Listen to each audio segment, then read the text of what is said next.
We've been talking about Scotland all week because we had Kevin McKenna on earlier on talking about the feud that's currently ongoing between Nicola Sturgeon and Alex Salmond. Today, things have taken a little turn for the worse, if you like, because Prime Minister Boris Johnson is up in Scotland today. He's decided he wants to go and take a visit up there, which is entirely entitled to do. Nicola Sturgeon, of course, who consistently now runs Scotland as if it's some kind of private fiefdom, has said that she doesn't think his trip is essential. It seems to me rather impertinent, if nothing else. Let's talk to Alberto Costa, Conservative MP for South Leicestershire, Parliamentary Private Secretary to the Attorney General. Alberto, very good morning to you. Welcome. Good morning, Mike. It's always a pleasure to be on your great show. And can I just add, I agreed with every word that you just said there. Yes. Well, I mean, I'm very sorry to say that as a sort of a Scot myself, not necessarily born there, but having both parents come from Glasgow, I feel a great affinity to Scotland. I lived there. I worked there. I feel Scottish as well as British. And I don't want Scotland to become an independent country. I don't think most Scots want it to become an independent country. And I'm more and more concerned about the way the SNP's running it, quite frankly. I couldn't agree more with you, Mike. And it's not about Scotland becoming independent. It's about you, Mike, and all the listeners of this great programme losing their identity. Let's be very clear. If Nicola Sturgeon and her separatists ever got their way, it would be the end of Britain. We would no longer be British because the country that we call the United Kingdom of Great Britain and Northern Ireland, shortened for Britain or British, would cease to exist. Without Scotland, there is no United Kingdom. And actually, my message to listeners is this, that if you love Britain, if you are a patriot and you love being British, then please help us all in the fight against the nationalists who want to just pretend that the separation of Scotland from the UK would somehow be a sort of a small affair, that the UK would carry on, would all be the best of neighbours. Utter rubbish. If Scotland left the United Kingdom, there would not be a United Kingdom left. We would lose our country. Yes. So let's understand that clearly, Mike. Absolutely right. I mean, I worry sometimes as well, Alberto, and this is not necessarily a criticism of the government in Westminster, but the ability for Scotland and Wales and Northern Ireland to make individual kind of judgments on public health policy, and I know that it's been devolved, seems to me to be a bit of a mistake because it's kind of fostered this idea that we are not one nation, but we are four. We are one country, the UK of Great Britain and Northern Ireland. I'm quite comfortable with having devolution and pushing decisions actually down to local people, local authorities. In England, we've got the Mayor of London, which is a very important and large devolved area, Mike, where your own headquarters are based. Yeah.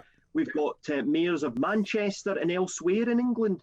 So I don't have any problem with devolution as a principle or as a concept. The difficulty we've got, Mike, is that we've got one part of the UK run by separatists who are hell-bent on destroying the United Kingdom.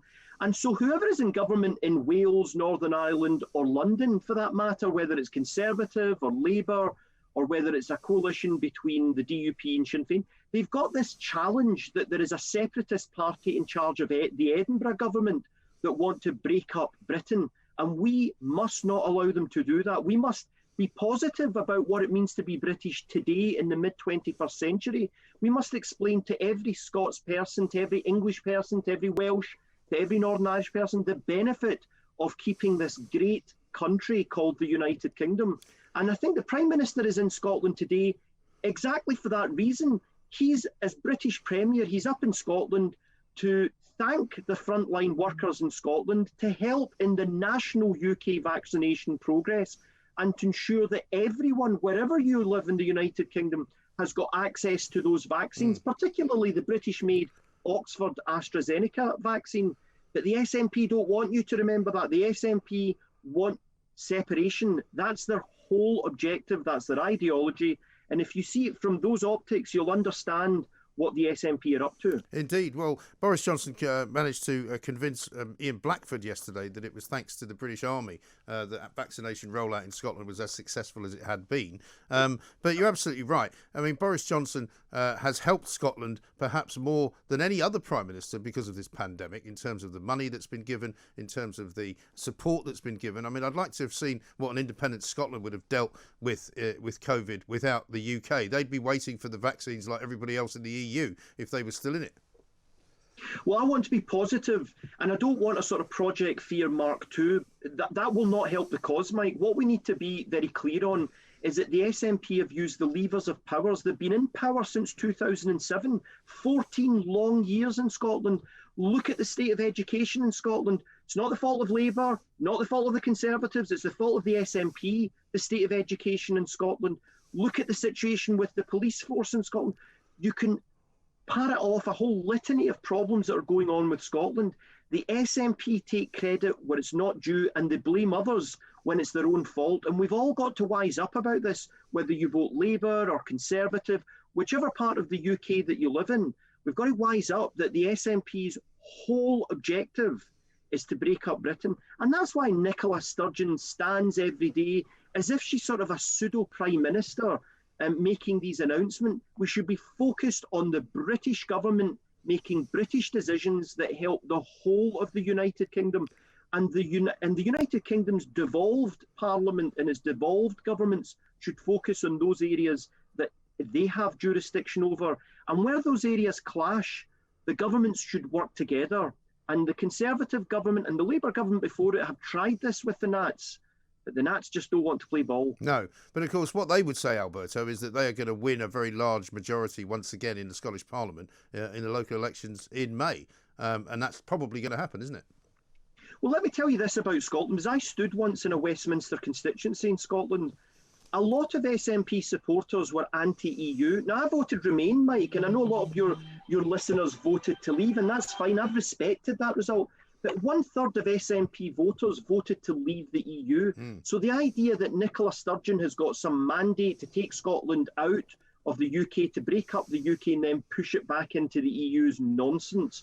And we've got to fight that wherever she says that, because her own supporters, a large chunk of them don't agree with that. There's another reason that a lot of people vote SNP in Scotland. They don't necessarily believe in independence. What they would like to see is a party that stands up for Scottish interests. There's nothing wrong with that. I don't mind, people voting for a party that's perceived at least to stand up for the interests of a part of the UK. But let's be clear, if the SNP win a majority, that does not give them a blank cheque to demand something that's out with the gift of the Edinburgh government. Let them focus instead on getting Scotland back on its feet. Let them welcome the visit of the Prime Minister today. Work with the British Premier. Let's work together with the British Army, with the NHS, a British institution, and let's get people, wherever they reside in the United Kingdom, vaccinated, and let's get out of this COVID pandemic. Absolutely. Well said. Alberto Costa there, speaking for Boris Johnson, Conservative MP for South Leicestershire and Parliamentary Private Secretary to the Attorney General. Boris Johnson has every right to go to Scotland. He is the Prime Minister of the United Kingdom of Great Britain and Northern Ireland. Nicola Sturgeon has no business questioning his motivation, his movement, or his arrival in Scotland, because let's face it, she doesn't own Scotland. She's not the Queen of Scotland. She happens to be the First Minister of Scotland. And I don't think she's doing that job particularly well.